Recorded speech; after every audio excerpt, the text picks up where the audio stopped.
Vamos a ver en esta tarde un mensaje que Dios puso en mi corazón debido a las circunstancias que hemos estado viviendo.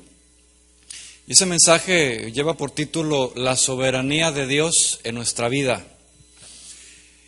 Y bueno, este tema entra dentro de las verdades que liberan, que hemos estado enseñando ya por algunos domingos, que tienen como propósito darnos libertad al conocer las verdades de la palabra de Dios. Cuando una persona no conoce las verdades de la Escritura, pues es esclavizada en los sentimientos humanos, se deja llevar por lo que ve, por lo que siente. Pero cuando conocemos la palabra, Jesús nos dijo que seríamos libres. Y bien, mire, durante los últimos 6 meses, el mundo indudablemente ha experimentado pues una serie de cambios, acontecimientos que ha llevado a millones de personas a reaccionar. Lo que ha sucedido en Siria, por ejemplo, las intervenciones que ha hecho Rusia como nación, el ya conocidísimo gasolinazo hecho en México, porque en ninguna otra parte del mundo ha sucedido esto más que aquí. ¿Y qué decir de las pasadas elecciones de este país, donde las acciones que ha emprendido el presidente de esta nación en la última semana, pues ha tenido un impacto no solamente aquí, sino en todo el mundo? Unos se han alegrado, otros se han entristecido, otros permanecen indiferentes. No, pues a mí no me afecta lo que se esté dando, ¿no? Pero sin lugar a dudas, la gran mayoría están en temor, porque no saben qué es lo que va a suceder. Y bueno, el propósito de este mensaje es que conozcamos una de las verdades más importantes que nos van a liberar de cualquier temor, de cualquier tristeza o incertidumbre que pueda haber en nuestro corazón. Y esa verdad es que Dios es soberano y que Él está en control de todas las cosas. Vaya por favor abriendo su Biblia entonces en Isaías capítulo 46, versículo 9.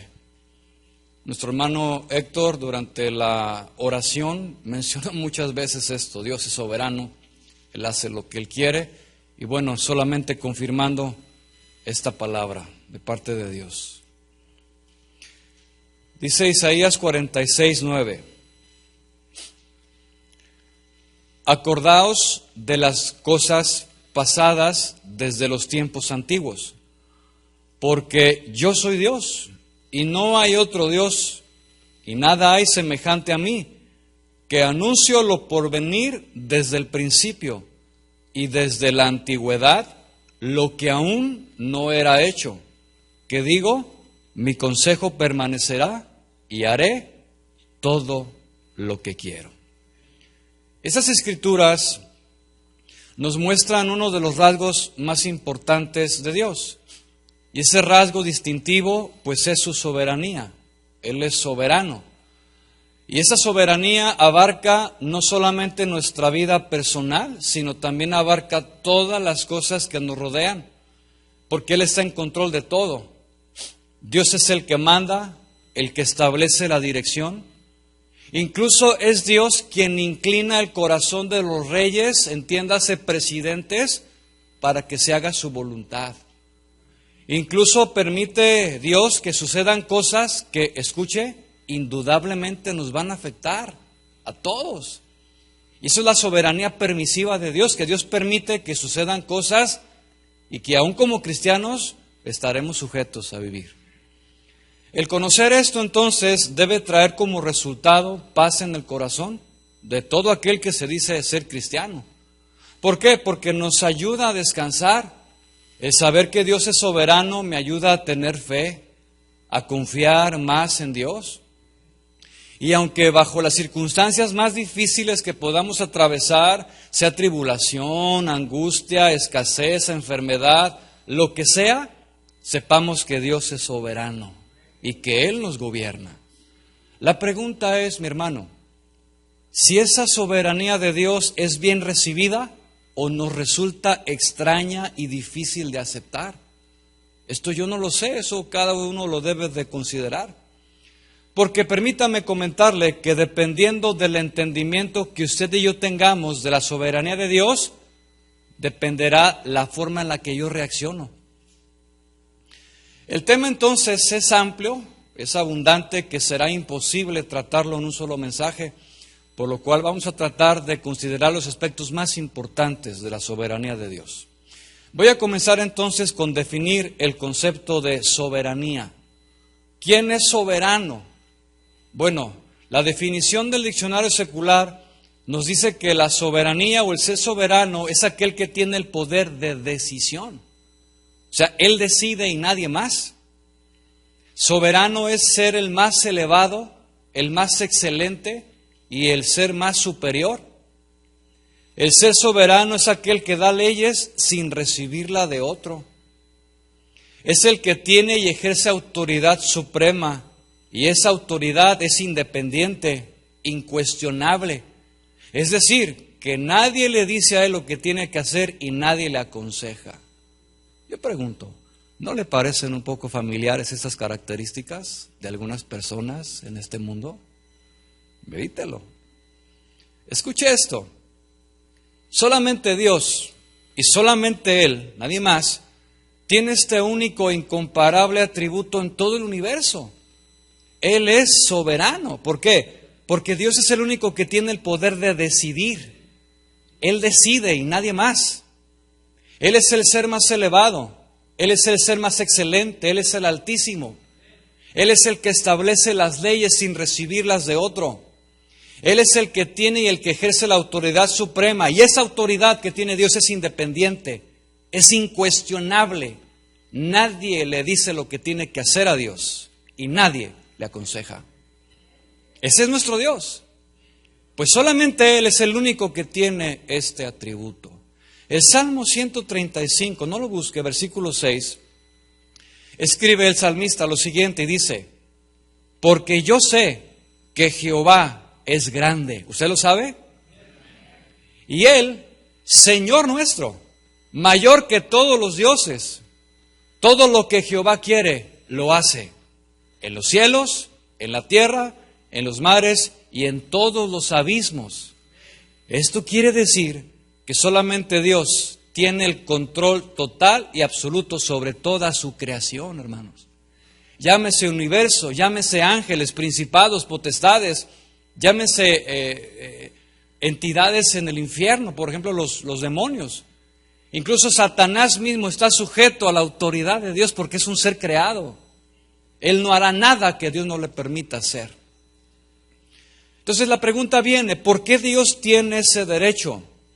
Bueno, porque Él es el Dios creador de todas las cosas, así de sencillo.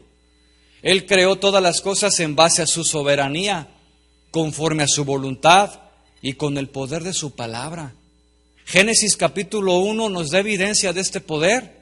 Dice ahí que en el principio Él creó los cielos y la tierra, y día con día el Señor fue creando las cosas que hay en este mundo y fuera de Él. Estableció los límites al mar, crea las criaturas terrestres en los cielos, en los mares, y pone todo en orden conforme a su soberanía, a su autoridad. Y eso es algo que al ser humano le cuesta trabajo entender o aceptar, que Él es soberano y que Él ha hecho todas las cosas porque Él así lo dijo. Apocalipsis capítulo 4, versículo 11, también escritura que usted se sabe. Dice ahí: Señor, digno eres de recibir la gloria y la honra y el poder, porque tú, escribe el apóstol Juan, creaste todas las cosas y por tu voluntad existen y fueron creadas. Así que Dios, mis hermanos, por este motivo, tiene el derecho legítimo de gobernarnos como Él bien le parezca, aunque a algunos no les parezca. Sin embargo, uno de los engaños más grandes que el hombre ha albergado en su pensamiento desde Adán es creer que el ser humano puede ser también soberano. Él cree que también tiene la autoridad independiente y que puede determinar lo que quiere en su vida, incluso en la de otros. Por ejemplo, podemos observar a los niños que desde muy pequeños ellos quieren ejercer su soberanía. Incluso son manipuladores y buscan de cualquier forma que los padres se sometan a su voluntad, ¿sí? Y cuando van creciendo y llegan a la adolescencia, se hacen más diligentes en esto. ¿Por qué? Porque es una tendencia natural el querer ser soberano. ¿En base a qué? A la caída que tuvo Adán en el huerto de Edén. Por lo tanto, pasó hacia todos los demás. El hombre cree que no le tiene que rendir cuentas a nadie. Y bueno, yo me remonto a Edén. ¿Qué fue lo que pasó allí? Bueno, dice la Biblia en Génesis que Eva escuchó la voz de Satanás que le decía: mira, Eva, ¿con que Dios ha dicho? ¿Qué es esto? Tú no necesitas a Dios. No necesitas estarle sujeta. No necesitas que te gobiernen. Tú puedes ser como Él. Y ella entonces, al escuchar esta mentira, decide por sí misma. Y ella decide entonces tomar aquel fruto, ¿recuerda? Y sus ojos son abiertos. ¿Qué sucedió? El hombre y la mujer en Edén, al tratar de tomar un atributo que solamente le corresponde a Dios, el resultado fue terrible. ¿Cuáles fueron las consecuencias? Que buscando ser soberanos, se hicieron necios.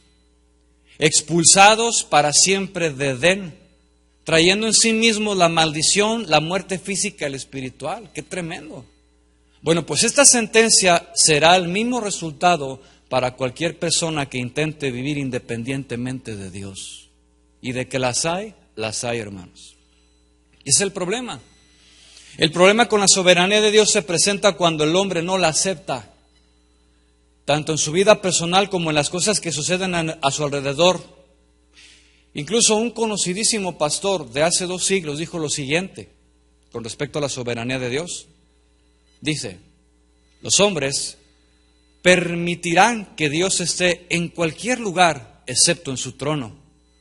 Ellos le permitirán que esté en su taller formando mundos, hacer estrellas. Le permitirán que sostenga la tierra y la mantenga firme en sus pilares, que encienda las lámparas del cielo, o que gobierne las olas del océano que siempre están en movimiento. Pero cuando Dios se siente en su trono, entonces sus criaturas rechinarán los dientes. Qué tremenda es esta afirmación. El ser humano reconoce a Dios hasta cierto límite, porque para ellos puede existir o no. Y puede ser que Dios se encargue de todo el universo, pero que no toque mi vida, dicen ellos. Que Dios haga lo que quiera fuera de aquí, pero que no se meta con mis asuntos. Y eso es lo que precisamente los hombres quisieran, ser ellos mismos libres y soberanos de sus propias vidas. Sin embargo, la realidad es que no es así. La verdad es que cuando Dios se sienta en su trono, Él gobierna con autoridad. Él es el que decide y ejecuta lo que Él cree más conveniente hacer. Y es aquí, mis hermanos, donde muchos crujen los dientes y se rebelan contra su autoridad divina. ¿Y qué dicen? Pues no lo acepto. No entiendo por qué Dios hace lo que hace. Y algunos van más allá y dicen: como no entiendo lo que Dios hace, me da derecho a negar incluso su existencia, por el hecho de no razonar o pensar o aceptar. ¿Sabe usted, mi hermano, que mucha gente vive resentida y amargada contra Dios? Porque no ha entendido ni ha aceptado su soberanía. Son esclavos de sus propios pensamientos. Y vienen preguntas como estas: ¿por qué las guerras? O sea, a ver, ¿por qué si Dios es soberano, que tiene esa autoridad, por qué no termina de una vez con las guerras? Bueno, es que en las Escrituras encontramos que Jesús dijo que eran necesarias. En los últimos tiempos oirán de guerras y de rumores de guerras. Eso tendrá que suceder así, ¿sí o no? Porque Él lo dijo, Él es soberano, lo estableció antes de que eso sucediera. Pero el pensamiento del ateo dice: ¿por qué el hambre en el mundo? ¿Por qué Dios permite esto? ¿Por qué si Él es soberano, por qué no termina con el hambre? Y bueno, hasta canciones se han compuesto con este pensamiento ateísta. Un compositor muy famoso de apellido Perales en algún momento llegó a componer aquel canto que decía: dime por qué la gente no sonríe, por qué esto, por qué aquello. ¿Qué es esto? Una afrenta directamente contra la soberanía de Dios. Y luego lo reta: dímelo, Dios, quiero saber, ¿por qué te niegas a escuchar? O sea, es un pensamiento infiltrado en una canción. Entonces, el ateo, la persona que reniega, que no acepta la voluntad de Dios, dice, ¿por qué perdí mi casa? ¿Por qué no encuentro un trabajo? ¿Por qué llevo tantos años enfermo? ¿Por qué mi familiar o mi amigo tuvo que morir de esa forma tan terrible en un tráfico, qué sé yo, alguna enfermedad lamentable? Y argumentan, es que Él no existe, Él no me ama, porque si me amara, como dicen ustedes los cristianos, porque una vez me tocó platicar con una persona así, a ver, tú dices que Dios me ama, ¿por qué estoy como estoy? ¿Por qué se llevó a mi familiar de esta forma? Dicen, si Él me amara, nunca hubiera permitido que eso sucediera de esa forma. Por eso la importancia de conocer a Dios en esta área, porque aún se ha sabido de cristianos de años que cuando algo así sucede en sus vidas o a su alrededor y no lo pueden entender, se resienten contra Dios. Y hay muchos testimonios así, de gente que caminó en el camino del Señor, que amaba a Dios con todo su corazón, servía incluso en un ministerio, pero en determinado momento algo sucedió en su vida, perdió algo y se resiente contra Dios porque no lo entiende. Dice, ¿por qué? O sea, ¿por qué a mí? Si yo siempre te he amado, siempre te he servido, he sido fiel, ¿por qué? Yo pregunto, ¿qué hizo Job para perder todo lo que tenía, incluyendo a su familia, en un solo día? ¿Qué hizo? ¿Qué no fue acaso adorar a Dios? ¿Qué no fue servirlo con integridad? Lo amaba con todo su ser. ¿Qué pasó aquí? Simplemente la soberanía de Dios en acción. ¿Qué hizo José para merecer el desprecio de sus hermanos? Vendido y separado de sus padres, acusado injustamente y sometido a la cárcel. ¿Por qué? Por la soberanía de Dios en acción con un propósito. ¿Qué hizo Pablo para padecer hambre, persecución, angustia, desnudez, peligros, sufrimientos y traiciones?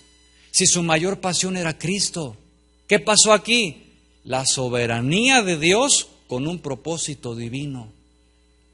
Desde el principio le dijo a Pablo, tú eres instrumento mío y te es necesario padecer por causa de mi nombre.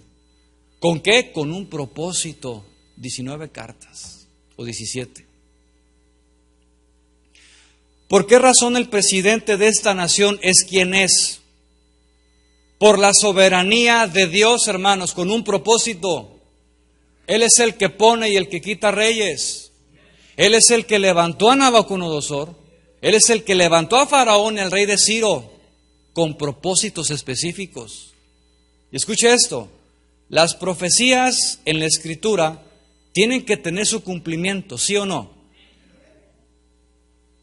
Si es así, serán los hombres mismos que sirvan como instrumentos para que se lleven a cabo. No es de otra manera. Dios tendrá que utilizar personas, instrumentos para llevar a cabo el cumplimiento de sus profecías. Lo vemos en la vida de Nabucodonosor. Él fue levantado para llevar a cautiverio a la nación amada de Dios, Israel.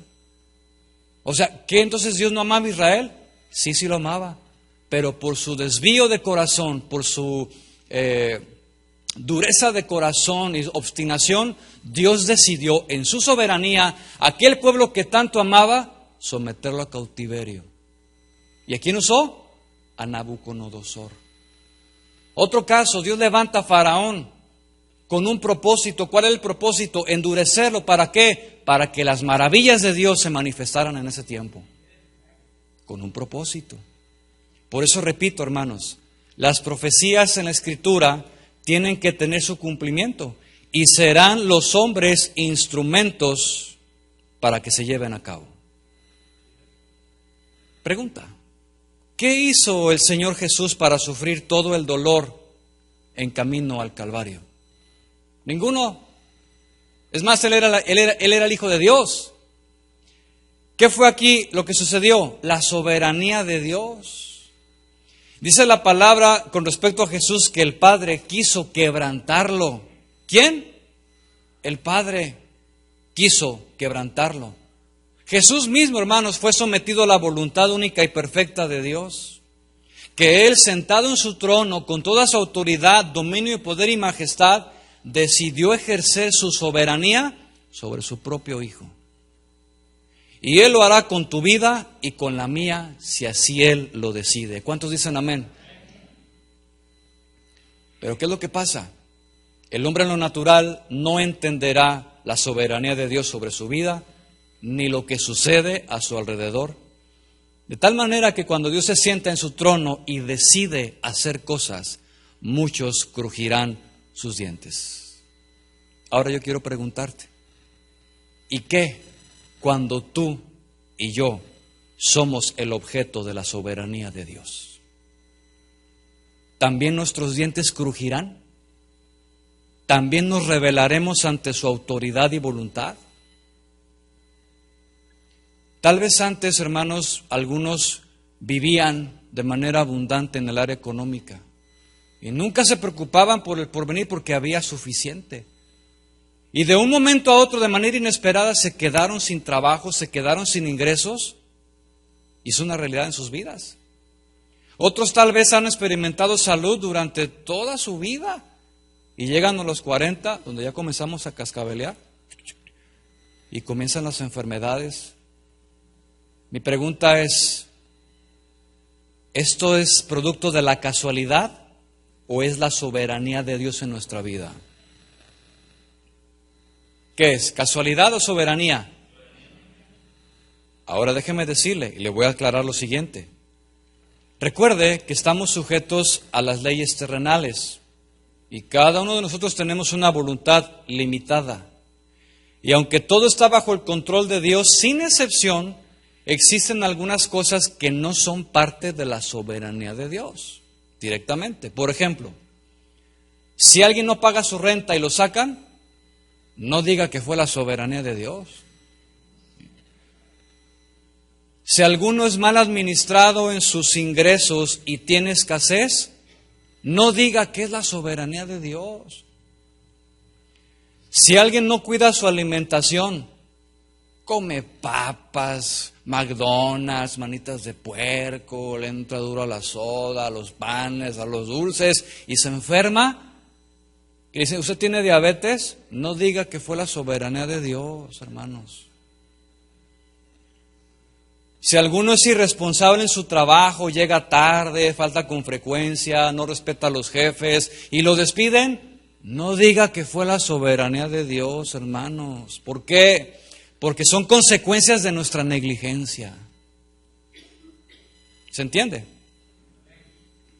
Pero, si yo reconozco lo que estoy viviendo y sé que lo que estoy experimentando en verdad es la soberanía de Dios, la pregunta es, ¿cómo estoy reaccionando ante ella? Porque en el Espíritu podemos discernir cuándo es la soberanía de Dios y cuándo es mi negligencia. Pero cuando es la soberanía de Dios, la pregunta es, ¿cómo estoy reaccionando ante ella? Y aquí quiero entrar en la parte importante de este mensaje, porque eso tiene que ver con la soberanía que Él ejerce sobre mi vida. Y a fin de establecer el fundamento, quiero pedirle por favor que vaya a Isaías 64:8, por favor.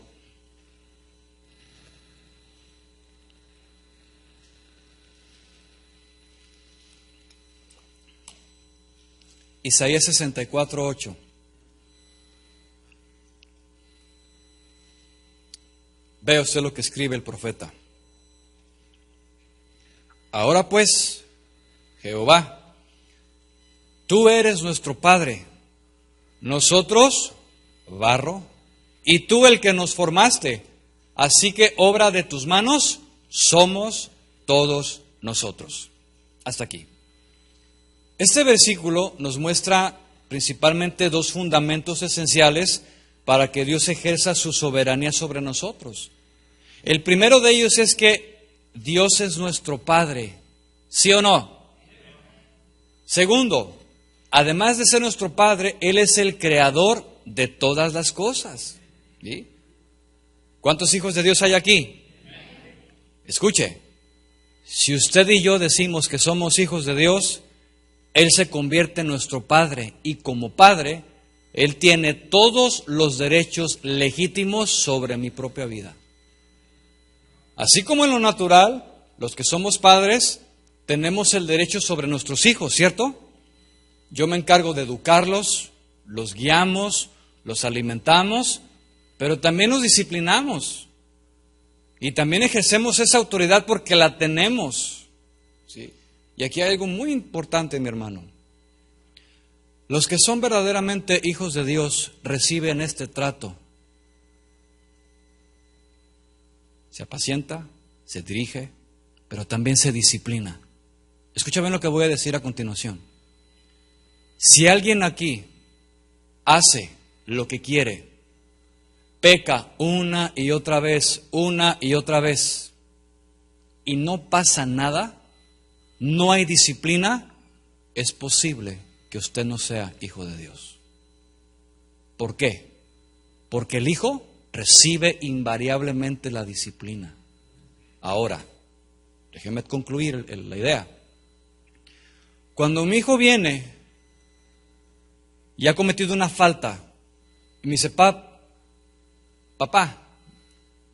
es que ya iba a ser como México, papá,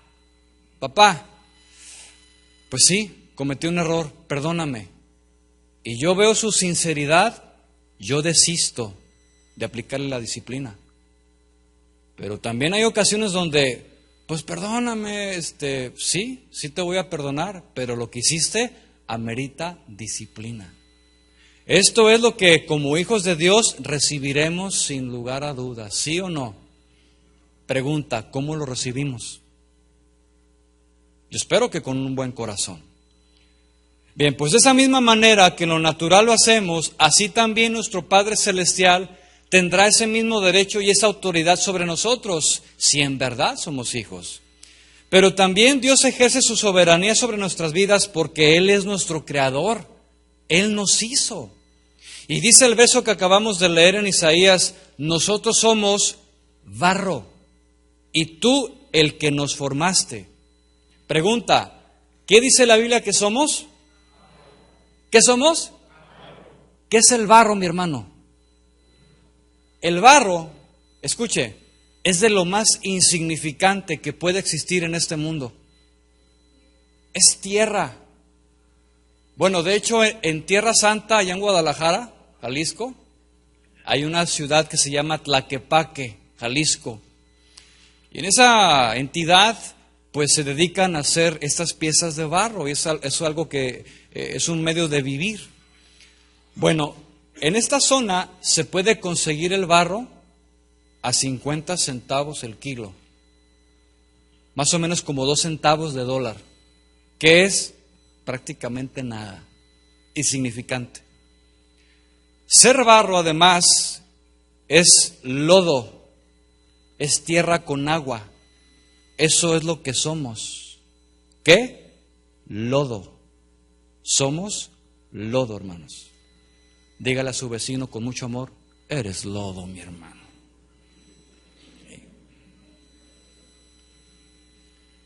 Y si tú eres lodo y yo soy lodo, ¿por qué sentirnos superiores? ¿Por qué tener ese orgullo en el corazón? El día que muramos volveremos a ser ese barro, ese lodo sin valor alguno. Entonces Él, como nuestro Padre y Creador, tiene todo el derecho de hacer lo que Él quiera. Y hay una ilustración en la Biblia que nos deja ver con mucha claridad acerca de esta soberanía de Dios cuando se aplica a nuestra vida. Es una de las escrituras más favoritas, leídas, que se encuentran en Jeremías capítulo 18. Vaya por favor ahí. Jeremías 18, que habla acerca del alfarero y el barro. De hecho, ahí en la foto que está en la pantalla, usted puede ver ahí la ilustración de cómo las manos del alfarero están sobre esa pieza de barro. Cómo él ejerce su autoridad y soberanía sobre esa pieza. Jeremías 18, capítulo 18, versículo 1. Dice así. Palabra de Jehová que vino a Jeremías diciendo, levántate y vete a casa del alfarero, y allí te haré oír mis palabras.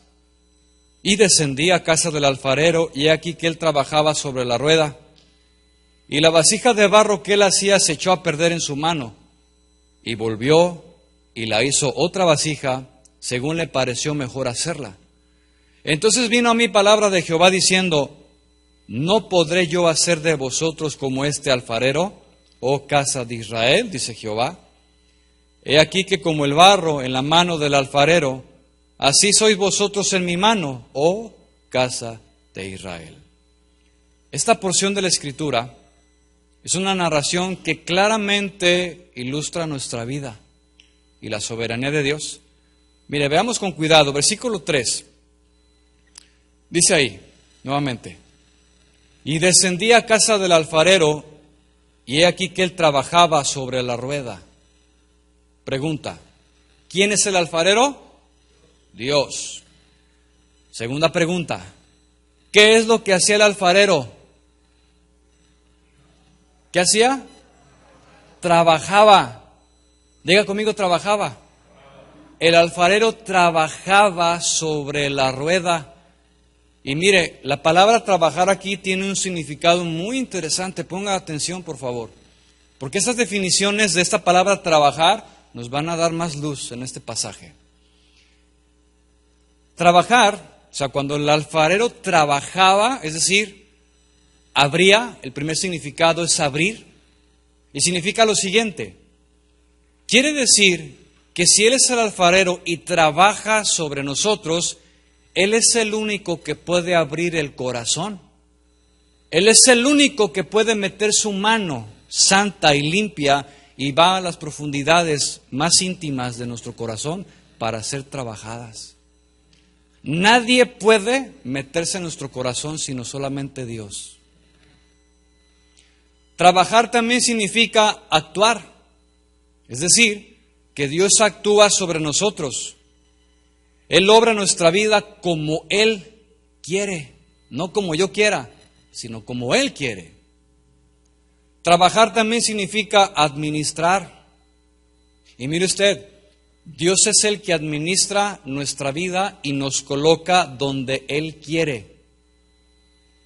Llámese país, familia, trabajo, el tiempo que nos tocó vivir, la iglesia a la que pertenecemos y aún incluso hasta el ministerio en donde estamos. Una analogía que el apóstol Pablo hace acerca del cuerpo es ese: y Él puso a cada uno como Él quiso. De tal manera, hermano, que si usted está aquí, de otra manera, usted está aquí. Y es por la soberanía de Dios, porque Él así lo quiso. Si usted forma parte de esta congregación, es porque Dios le guió a tomar esa decisión.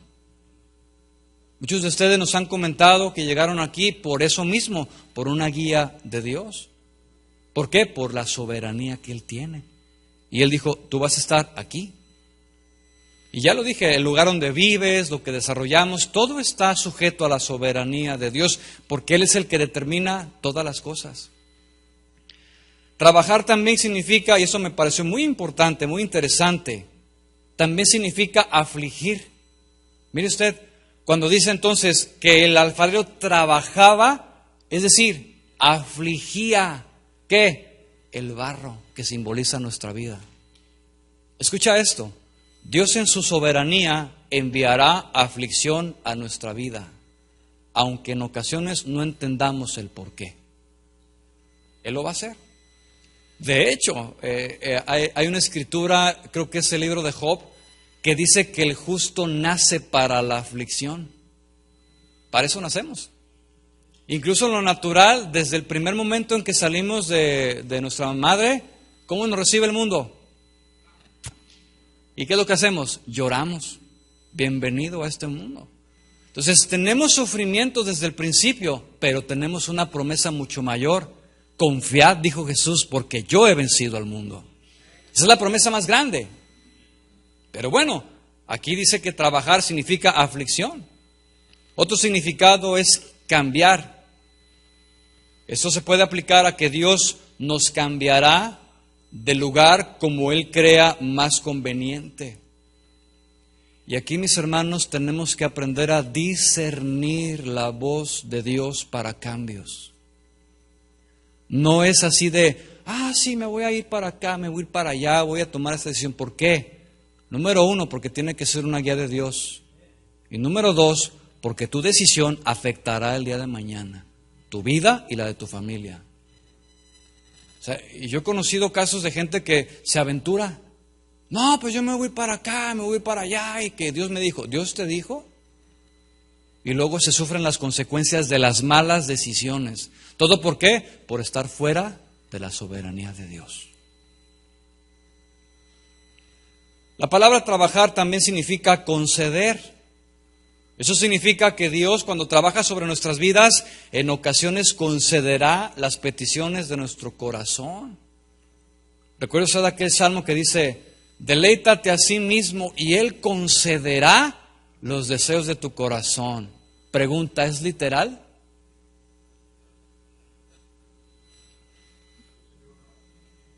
O sea, que cualquier persona que se deleite en el Señor, Él le concederá los deseos de su corazón, siempre y cuando esté alineada a su perfecta voluntad. Y aquí te va un principio. Si yo estoy en comunión con Dios, constante, lo conozco en la intimidad, escucharé su voz para hacer su voluntad, y lo que yo le pida está alineada a su voluntad. Por lo tanto, ahí se aplica el versículo. Yo me deleito en Él y Él concede los deseos de mi corazón, alineados a su perfecta voluntad. No es solamente un mero capricho. Trabajar también significa destinar. Es decir, que cuando Dios trabaja sobre nosotros y actúa su soberanía, Él ha destinado para nosotros lo que Él ha decidido. Cada uno de nosotros ya tiene un plan establecido por Dios. Tiene un llamado específico. No todos tenemos el mismo llamado. Por eso existen miembros en el cuerpo. Los dedos de la mano no son todos iguales. Y cada uno tiene una función que cumplir en este mundo. La pregunta es si la cumplimos, si estamos alineados a su soberanía, a su voluntad. ¿Qué más? Trabajar también significa emplear. Dios en su soberanía entonces te podrá emplear para que tú sirvas como instrumento para otros, así como tú eres.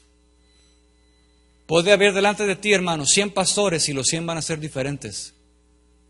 Cada uno tendrá su personalidad, que es muy respetable, y mientras, escucha esto porque eso es importante, mientras la personalidad de cualquier persona, o más ministro, no agreda la palabra de Dios, no hay problema, porque todos somos diferentes. Ahora, si el carácter del ministro no está conforme a la palabra, ahí sí hay un problema. Pero por cuestiones de personalidad, no, hermanos. O sea, unos pueden ser alegres, otros compasivos, otros más fríos, etcétera, pero estamos alineados a la palabra, o eso es lo que se persigue, que se esté alineado a la palabra de Dios. Entonces Dios empleará para que sirvamos como instrumentos para otros.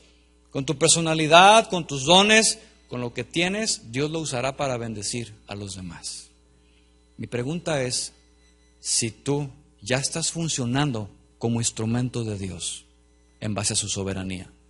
Porque déjame decirte, de que tienes un don, por lo menos uno, lo tienes. La pregunta es si lo estamos usando. La última palabra, o más bien el significado de lo que significa trabajar, recuerde, el alfarero trabajaba sobre la rueda, sobre el barro. El último significado tiene que ver con el edificar o construir. Dios, en base a su soberanía, irá edificando, construyendo, dándole forma a nuestra vida, a nuestro carácter.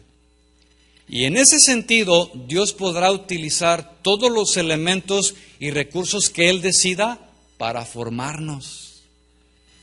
Dios en ocasiones nos va a quebrantar, nos llevará al desierto, en algunas otras ocasiones nos va a humillar cuando nos enaltecemos, pero sin lugar a dudas Dios estará trabajando sobre nuestras vidas y en ocasiones nos va a colocar en lugares hostiles. Toda esta gente que salió de Alepo, los que conocen el tema, gente que está en aquellas áreas, son algunos de ellos cristianos genuinos, que aman y buscan a Dios, sin embargo fueron asesinados. Fueron colocados en lugares hostiles. por la soberanía de Dios, con propósitos. En ese sentido, entonces, Dios utilizará muchos instrumentos para forjar nuestro carácter, empezando por tu familia. Así que, esposa, voltea a ver a tu esposo y dile, tú eres un instrumento para mí. Y viceversa, la esposa o el esposo es instrumento para formar al otro. Nuestros hijos, ¿cuántos somos padres aquí? Nuestros hijos son instrumentos de formación desde que están bebés, ¿sí o no? Mire, por ejemplo, la madre que recién tiene a su hijo, pues no estaba acostumbrada a desnocharse, ¿verdad? O sea, ella estaba tranquila, dormida, dormía bien, dormía sus 8 horas, 9, 10, gloria a Dios. Y más durante el tiempo de embarazo, dormían demasiado, qué bueno. Pero después la vida les cambia. Y los hijos comienzan a quebrantarnos, a tratar con nuestro carácter. De chicos son problemas chicos y de grandes son problemas más grandes. Yo pensaba que era al revés y dije, no, pues ya cuando ellos vayan creciendo, pues ya voy a descansar un poquito más porque ya son independientes. No, es al contrario. Ellos ya ejercen su voluntad y sus ideas y pensamientos y es cuando viene la lucha. Pero aún allí, en sus decisiones, Dios los usa para tratar con mi carácter. Igualmente los que trabajan, sus compañeros de trabajo, los jefes, hermanos en la iglesia que sirven como herramientas del Señor en sus manos. El hermano martillo, ¿va? Que está duro y duro. El serrucho. O sea, hay diferentes herramientas en el taller del maestro que utiliza para trabajar con nosotros. No se diga en los ministerios, más aún en los gobernantes y autoridades que tenemos en cualquier área, Dios utilizará a todos ellos para trabajar sobre nuestra vida. Incluso Dios puede utilizar elementos inanimados, como lo es tu carro. Se descompone una y otra vez, no tienes para comprarte otro y solamente te tienes que limitar al que tienes. Dios tratando contigo. Tus vecinos que todo el tiempo están ahí, dices, ya llévatelo, Señor, por favor. Y ahí están. Dios usando todas estas cosas para tratar contigo en base a su soberanía. Sigamos adelante, versículo 4, Jeremías 18. Entonces ya dije, yo expliqué esto.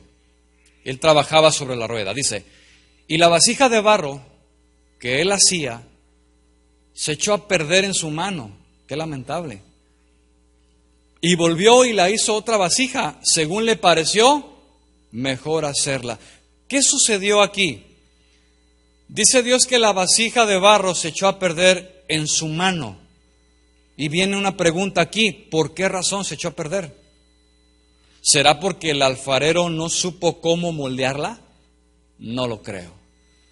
Los alfareros tienen experiencia en su trabajo, saben lo que hacen.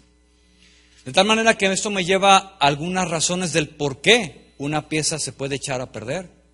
Y bueno, una de ellas puede ser que otro sea el que meta la mano en el proceso de formación. Tuve la oportunidad de ver en algún momento un video de cómo se hacen las piezas estas de barro. Y comentaba el alfarero, dice, mira, voy a comenzar a trabajar aquí.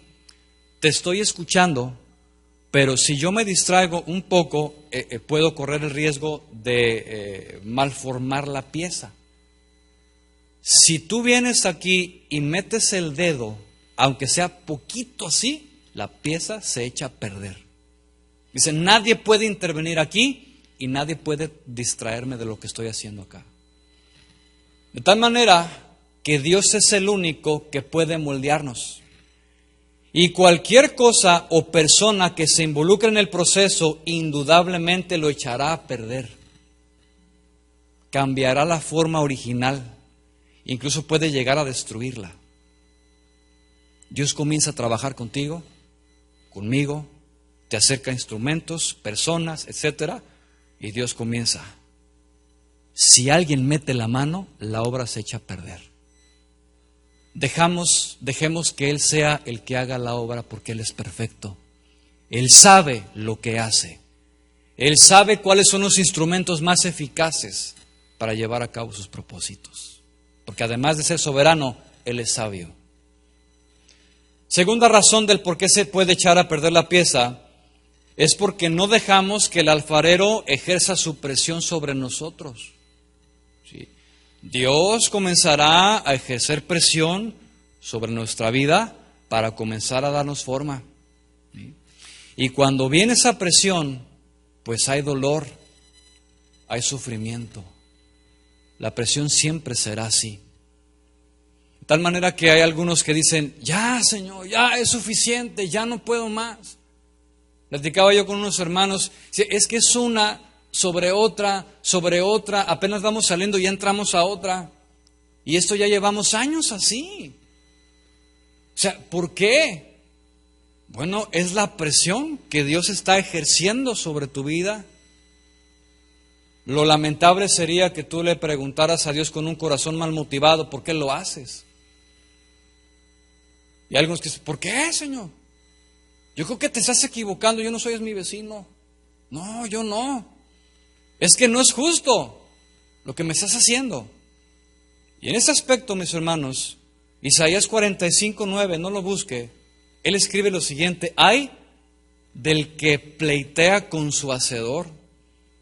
El tiesto con los tiestos de la tierra, dirá el barro al que lo labra, ¿qué haces? O a tu obra, Señor, no tiene manos.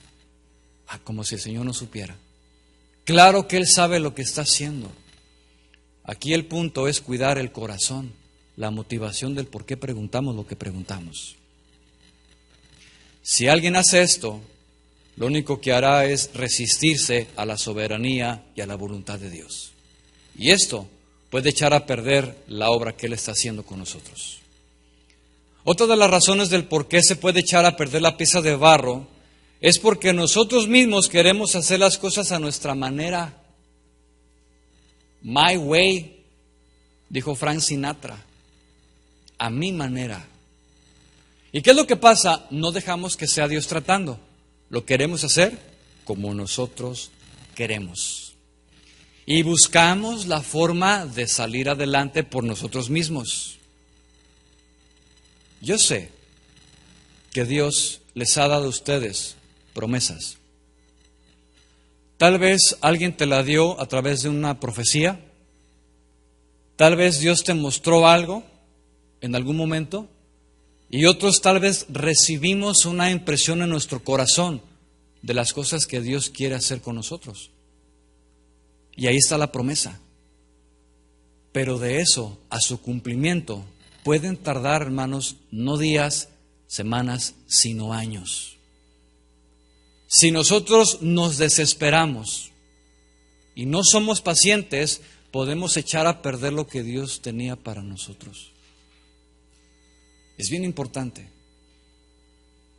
Lo mejor es la paciencia ante la soberanía de Dios. Entonces nosotros mismos somos los responsables con nuestras decisiones apresuradas, por nuestro carácter inmaduro y por nuestros deseos, muchos de ellos egoístas. Y por esa razón echamos también a perder lo que Dios quería hacer con nosotros. ¿Qué es lo que viene a continuación? Bueno, como echamos a perder lo que Dios quería hacer, viene el quebrantamiento. Mira, versículo ahí lo que dice Jeremías. Y la vasija de barro que él hacía se echó a perder en su mano. ¿Qué es esto? Quebrantamiento. Y volvió y la hizo otra vasija según le pareció mejor hacerla. Déjeme comentarle que ese volver a hacer la vasija implica que tuvo que destruir lo que ya tenía hecho. Qué tremendo es esto. Que tienes tiempo haciendo una labor. El que está pintando su casa, qué sé yo, y algo lo estropea, tendrá que volver a empezar desde el principio. Y esto es hablar de tiempo. Retrasamos la voluntad de Dios para nuestra vida. El plan de Dios para Israel era que tomara la tierra prometida ¿en cuántos días? 10, 15 días. Pero por la obstinación del pueblo en su corazón pasaron 40 años, retrasando la voluntad de Dios. ¿Por qué? Por la dureza del corazón, resistencia a Dios. Vamos sobre el final. ¿Qué podemos hacer entonces ante la soberanía de Dios? ¿Cuál debe ser mi lugar y cómo debo reaccionar ante ella? Le voy a compartir 3 consejos, mi hermano, que espero sea de bendición para su vida. Número 1, aceptar la soberanía de Dios con humildad y sencillez de corazón. Aceptar la voluntad de Dios, la soberanía con humildad y sencillez de corazón. Segundo consejo, tener paz en el corazón y plena confianza por lo que Él está haciendo. Hay quienes, pues sí, aceptan la soberanía de Dios, pero no tienen paz en el corazón. Pues sí, está bien, Señor, pero pues, no, pues ¿cómo? ¿Por qué? Yo quería. Y hay un malestar, no hay paz. Eso no nos sirve. Lo que Dios espera es un corazón apacible, paciente, que tenga paz y confianza en Él. ¿Sabe por qué? Porque cuando Dios actúa y ejerce su voluntad en base a su soberanía, las cosas que Él decida hacer nunca serán arbitrarias, es decir, nomás porque sí. Dios nunca hace las cosas nomás porque sí. Dios hace las cosas siempre con un propósito que cumplir. Y ahí está el asunto, hermanos. Que si Él en su soberanía está trabajando conmigo, pues bueno, yo lo tengo que aceptar, reconocer y descansando en sus promesas, en su fidelidad y en su amor para conmigo. Sabiendo que los pensamientos de Dios siempre serán de bien y no de mal. Él siempre quiere lo mejor para nosotros, hermanos. Entonces, si yo conozco esa parte de Dios, yo me abandono a su cuidado, me abandono a su decisión, me abandono a su soberanía, aunque Él esté trabajando conmigo y me duela. ¿Sí? Consejo número 3. El aceptar la soberanía de Dios y su voluntad tendrá que hacerse con un corazón agradecido. ¿Sí? Corazón agradecido. Porque esa es la condición de un corazón que le agrada a Dios. Tener ese corazón nos ayuda a tener paz y estar contentos con lo que Él nos ha dado hasta el día de hoy. Que si Dios decide darte un trabajo, gloria a Dios. Que si Dios decide prosperarte, gloria a Dios. Que si Dios decide dejarte sin trabajo, ya fueron menos. Si Él decide dejarme sin trabajo, yo confío en su promesa que Él suplirá todas mis necesidades porque Él es fiel. Que si Dios decide cambiarnos a otro lugar, a ver, le va a otra oportunidad. Que si Dios decide movernos a otro lugar, Él tiene un propósito que cumplir. Que si viene una enfermedad, Él se glorificará en mi necesidad. Ese es el Dios que servimos, hermanos, al Dios que adoramos. Él es soberano, Él sabe lo que hace y siempre tendrá un propósito que cumplir. Por esa razón siempre démosle gracias a Él por lo que hace en todo tiempo. Cuando nosotros como creyentes damos testimonio de la soberanía de Dios, en algunas ocasiones nos encontraremos enfrentándonos a la burla, al menosprecio, y muchos quizás no lo van a comprender. Preguntarán, oye, ¿tú eres cristiano? Sí. ¿Por qué razón perdiste tu casa? ¿Qué no Dios te ama? Sí, sí me ama, pero fue la voluntad de Dios. ¿Por qué se terminó el trabajo sin motivo alguno? De repente, pues tú estabas haciendo las cosas bien, eras diligente, responsable y te quedaste sin trabajo. Bueno, se responderá por la voluntad de Dios.